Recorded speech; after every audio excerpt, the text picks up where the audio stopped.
Oh, I knew looking at the camera. Is that where okay, I just want to make sure I'm here, bro.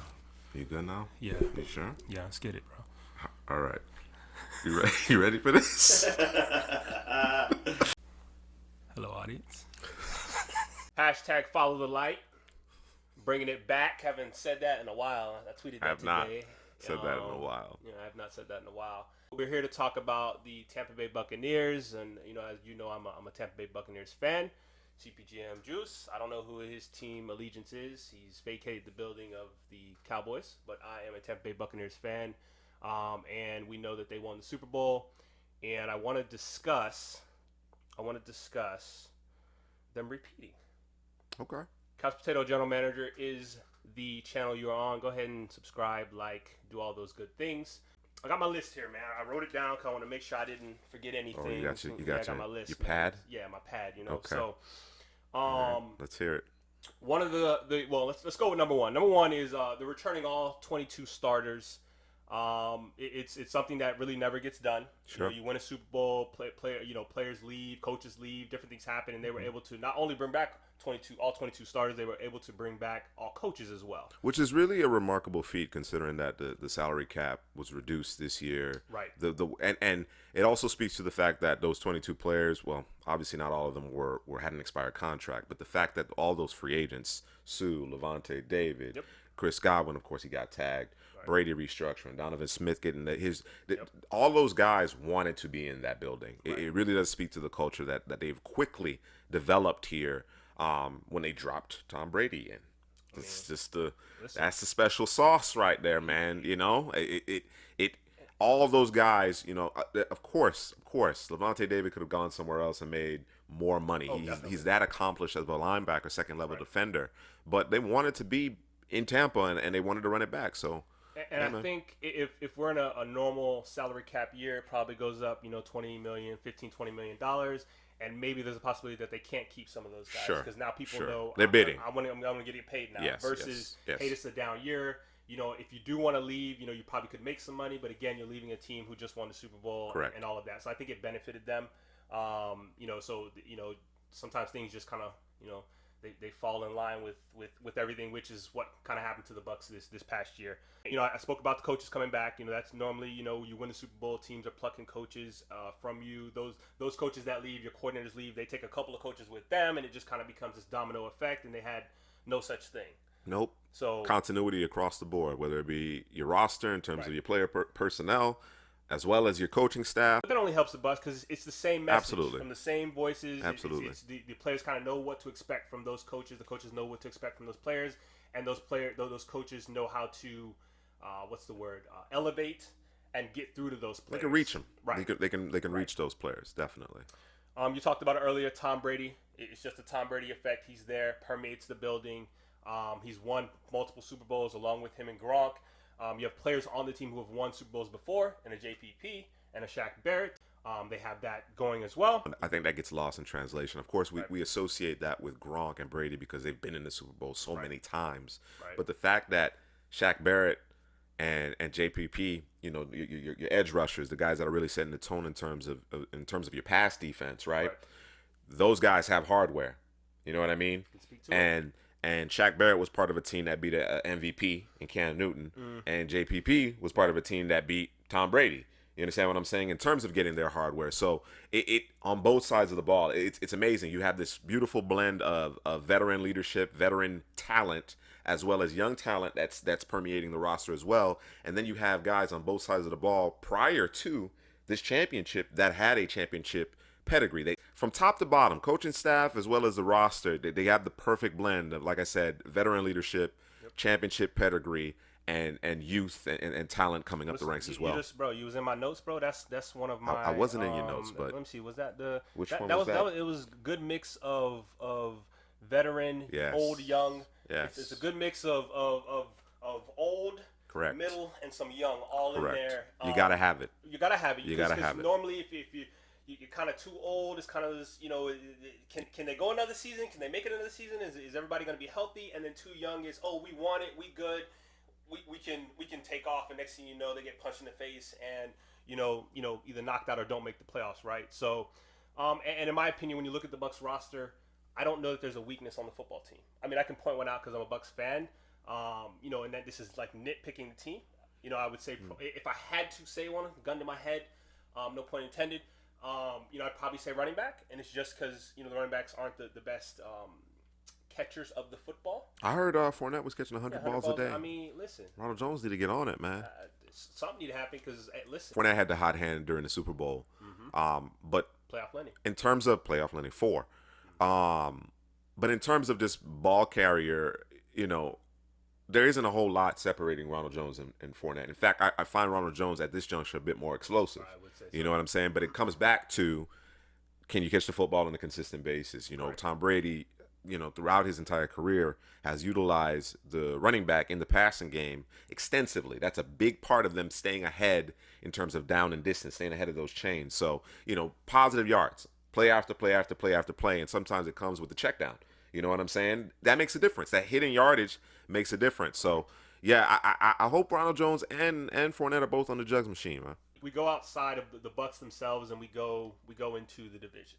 Let's talk about the division. All right, let's talk about the division. Because that's kind of where it starts. Teams build their roster based off a division or just a particular team that they know they're going to have to face when it comes time, right? So, we have the Saints who essentially, they've kind of dwindled down the roster a little bit here, a little bit there, restructured some contracts.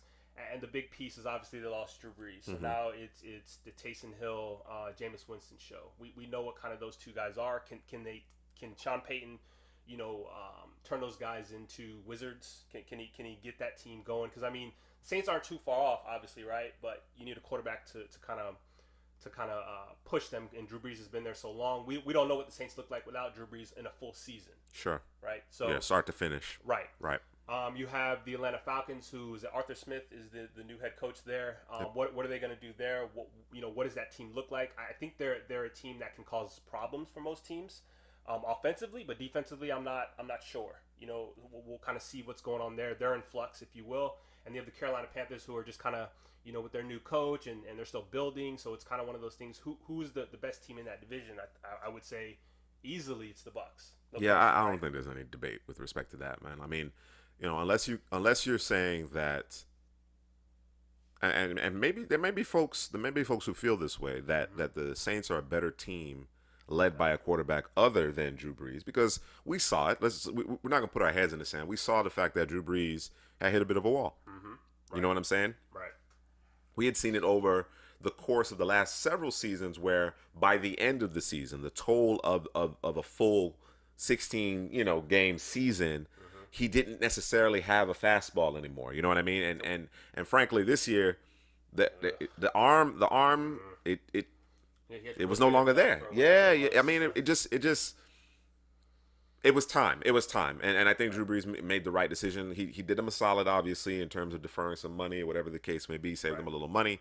And of course, as you mentioned, they're having to make some adjustments in terms of what's going on with the salary cap. They've lost some free agents here or there. They need to draft well again. They need to get back to drafting really well. They did that several years ago with that Kamara class, Lattimore, Ramchick, Trey Hendrickson, who just got the big deal with Cincinnati. They did such a great job. That's why they were in the mix every season. You understand what I'm saying? But the quarterback play started to taper off. That there wasn't that receiver opposite Michael Thomas, unless of course you're considering Alvin Kamara. You know what I'm saying? Like so yes. While the Saints do still have quite a bit of talent on their roster, they have some question marks. They're in a bit of a transition period too. So yeah, without question, it's the Bucs far and away. You got Lattimore getting arrested, gun charge. See where it goes. Jack Rabbit's no longer there. I mean, it's a transition period. It's definitely a transition period, and you could say that about every team in the division other than the Bucs. So, and then we can go to the playoff teams. Did they improve? Is my question. Okay, so we have the Washington football team. I think they improved. I think this is a team. Go ahead. So. The new league year started when? Was it March 17th? Okay, so it's been about 2 weeks. It's been a little over 2 weeks, roughly 2 weeks since the since the start of the new league. In fact, it's 2 weeks as of today. As of today, it's 2 weeks since the start of the new league year, right? Mm-hmm. We still got the draft. Right. Okay? Like, are you ready to have this conversation at this juncture? It's one thing to feel confident about your squad and their ability to repeat, right? Right. But, you know, in terms of looking at all the playoff teams, I think you have to be fair. To be fair. We're gonna go through this exercise, but to be fair, I think we got to have a draft class to kind of, you know, drop in there as well. Right, so I'm gonna name the teams, okay? Okay. You got the Washington football team. They don't have a quarterback. You know, Fitzpatrick ain't it, bro? That ain't. No. I mean, okay. You got the Green Bay Packers who didn't. They were one of the teams along with the Bucs who didn't do anything in free agency. Didn't go outside of their normal guys, that's kind of the norm with the Packers for the most part. For the most part. You have the Bears. Okay. Don't have a quarterback. You have the Saints. We're not sure if they have a quarterback. I think this team right here is actually a challenge to the Bucs because they did beat them in the regular season, the Rams. But what's the issue there? Sean McVay. Offensive line? Yeah. Okay. I think the loss of Austin Blythe, the center, you know, that could be a concern. And he got picked up by the Chiefs for cheap, like real cheap. What teams let I don't know, man. I don't know. And when I say Austin Blythe, not because he's a world beater, but because of the continuity. Him being the pivot, the continuity that he brought, even if he's not your starter necessarily, based on what I think it's a 1-year deal, just over $1 million in compensation. Wow. To me, what's the point of moving away? You know what I'm saying? That doesn't make a whole lot of sense to me. There may be something underlying there. We obviously have a video talking about the trade with respect to the Rams acquiring Stafford. Mm-hmm. You know, many believe that's the player that they're missing in order to get over the top, right? And that might be the case, but the Rams don't necessarily have the continuity. You know what I'm saying? Right. It is, despite the fact that Stafford is very talented and certainly capable of grasping any offense that he plays in, it's going to be a new offense. And I just looking at the Rams, because I know as a Rams fan out there pushing back or a Bucs hater out there pushing back, which is fine. Hit me down in the comment section. Like I said, they beat them earlier in the regular season this past year, and I think that the Bucs. Let's talk about that game. Before you get into your point, let's talk about that game. What happened in that game? A couple things. Yeah. One is that the offensive line, I think they were missing their guard or center. And they made a switch. Was it Marpet? Yeah, it was. Marpet, it was a mess. Jensen. Yeah. I recall that. Yeah. So you have that obviously, and this is all saying that the Bucs stay healthy. Obviously, sure, of course. Enough injuries, any team's going to go down, right? Yeah. So, and then you have the style of defense that they were playing. Mm-hmm. We're playing this zone and we're going to allow them to dink and dunk us down the field, dink and dunk, and then we didn't really stop them. It was just kind of pitch and catch out there. Mm-hmm. Versus what I think the Bucs have evolved. I think the defense has evolved. I think the offense has evolved. I think that finally the coaches are going to do what's best for the football team and the players versus I want to run my scheme. Because I know what it looks like when you want to run your scheme. Certain teams that you play, it doesn't matter, right? The team is so bad that you run this scheme, they're going to get dominated. And a prime example of that was the Broncos this past year. Sure. They really didn't have a quarterback, so it was really unfair for them. But when you play an offensive mind like Sean McVay or Sean Payton, and you do what they expect you to do, you're going to lose, right? Yeah. And that's what happened. Yeah. Okay? So I feel like them going into the playoffs did what they did against the Saints, man coverage. We're going to force you, to have to throw the football down the field, and then you turn around and you go to the Chiefs where they said, okay, we're not going to allow Tyreek Hill to get 200-something yards on us. We're going to run some zone and let the front four eat. Like, just let your players play, and I think they figured that out. It took obviously took them till the playoffs to kind of get it going, but they figured it out. This team hasn't lost since week 12, 13, since they lost to the Chiefs. They're on a roll. They figured things out. And I just don't know that there's a team right now out there, specifically speaking, mostly on the NFC side, that can beat them. And when I really think about the AFC side, I don't know that there's a team out there that could beat them either, outside of maybe the Chiefs again if they're full. You saying they're going undefeated? Nah, I mean they'll lose one or two because the ball is funny. The ball bounces funny. And listen, there are a couple teams that I think that could actually beat them. Let me go back to the Rams game, and you alluded to it. The Bucs were still figuring it out. It happens. It happens when you have a lot of new faces. Now, the fact that most of those new faces were veterans certainly helped with that curve, with that learning curve and everything. Of course, the coaches are adjusting to their personnel, and Brady, as you know, he was learning a new offense for the first time in his career. You understand what I'm saying? Despite all of his experience and know-how, it took time. It took time, like you said. You know, at one point, Todd Bowles, he was deploying a defense that didn't necessarily match his players or wasn't a good matchup for the opponent. Right. The fact that the Rams, they struggled beating man coverage. Should have saw more man coverage in that game. One of the big things that stood out to me in that game was the fact that the Buccaneers would refuse to run the football. Yeah, bro. They get carried away. You fall behind. It was just no risk it, no biscuit, man, the whole game. And that's playing in the hands of the Rams. Right. The Rams want you to pass. They want you to. They want Aaron Donald to get after you. They want to get upfield and create pressure with Leonard Floyd and then let the back end do their thing, led by Jalen Ramsey. So it wasn't a good game plan. And then of course you weren't adjusting in game. So that's why you lost that game. But it took those lumps. It took some losses. It took a little bit of some friction. Right. For guys to get on the same page, what have you. No, you hit it right on the nose. But that's one of the teams that I think could actually beat the Bucs. They're talented enough. Right. When you look at it from top to bottom in terms of the roster, they're talented enough. But it requires more than that. It requires more than that. Particularly, it's one thing for a regular season matchup. That's one thing. You know what I'm saying? To win that playoff game, that's a different animal. Yeah. That's a different animal. There is one team that I actually think can challenge the Bucs. And they're kind of scary, and I think most Bucs fans know this team. I haven't stated them. They were not a playoff team.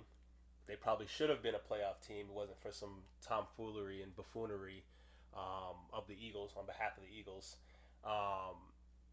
Let me down in the comments section if you know what team I'm talking about. I'm gonna give you about 5 seconds.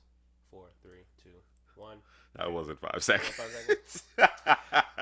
It was the New York Giants. Really? Yeah, for whatever reason, every time they play this team, they play right into the hands of the Giants. The defense usually struggles. You don't like the matchup. It's just the matchup. The matchup scares you. This team has gotten better, period. Yeah. Right? They have.